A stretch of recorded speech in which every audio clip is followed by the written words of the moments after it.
aqui no item 6.2 é para utilizar o compasso. Então eu vou dar uma dica para vocês, ó. Compra um compasso, vocês já estão no 9º ano, quem gostar de exata, compasso desse vocês usam até na faculdade.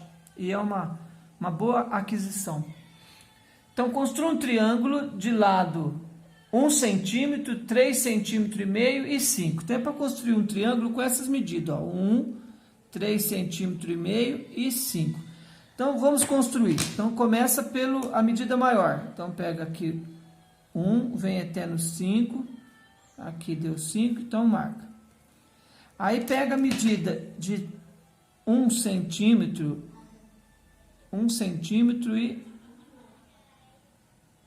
e faz um arco. Pega uma das extremidades e marca aqui. E aí você pega a outra medida, que é a medida de 3 centímetros e meio.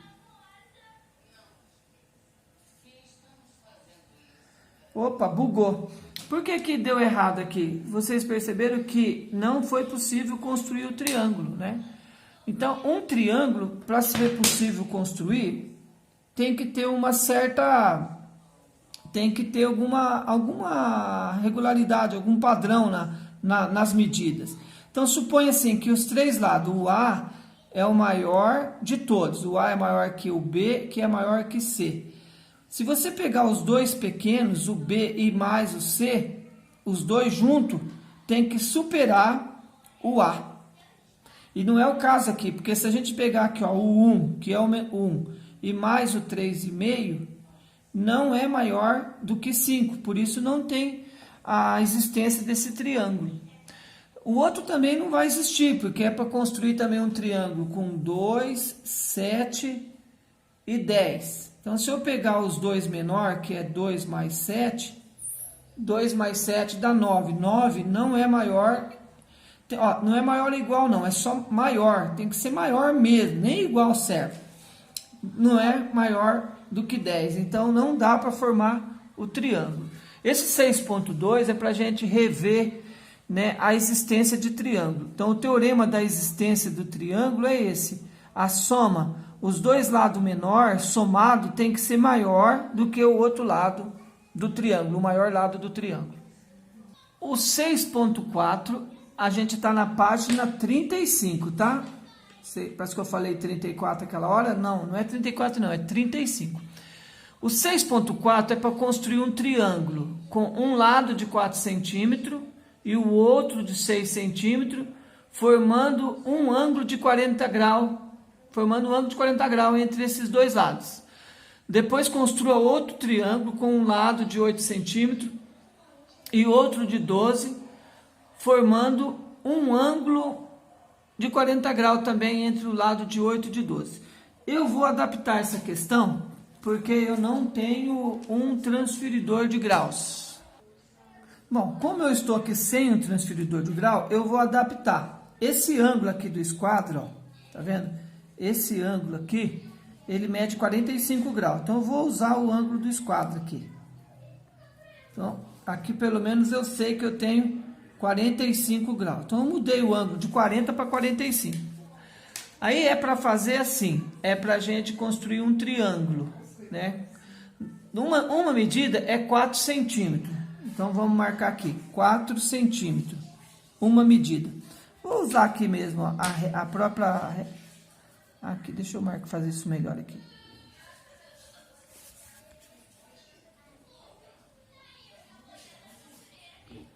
Então, aqui é para marcar 4 centímetros, um lado do triângulo, 4 centímetros. E o outro é para fazer com 6. Então, 6, tem que vir mais um pouquinho para cá. E assim eu formei um triângulo.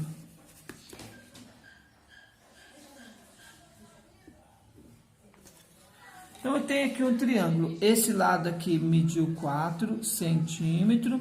Esse aqui mediu 6 centímetros. E esse aqui eu não sei e também não me interessa saber. O que me interessa saber aqui, no caso, que tem um ângulo de 45, que está entre um lado de 4 e um lado de 6.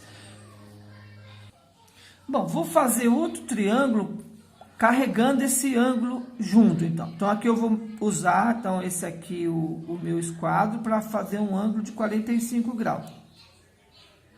Bom, então, com o esquadro, então, eu marquei o ângulo, esse ângulo é de 45 graus. É para fazer um lado de 8, então, vou fazer esse lado aqui de 8. Então, começando aqui, vou marcar 8.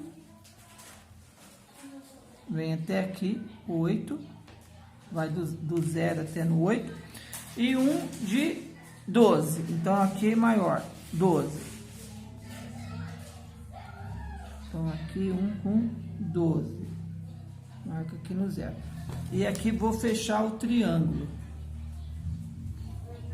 Então, esse lado aqui mede 12 e esse lado mede 8.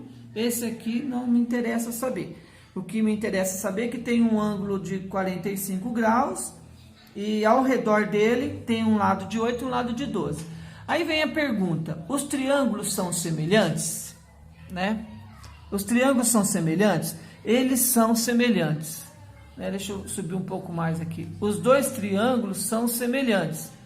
Por que são semelhantes? Porque tem um ângulo, né? Um lado e um lado. A gente chama assim, eles são semelhantes pelo caso lado, ângulo e lado. Um ângulo no meio de dois lados. Aí fala, por que são semelhantes? Né? Qual é a justificativa que eles são semelhantes? Bom, aqui tem um ângulo e aqui também tem um ângulo, que é igualzinho. Esse 4 e esse 8, eles são proporcionais. Ou seja, o 4 e o 8 é o dobro de 4. E o 6 é o dobro de 12. Então, qual é a justificativa?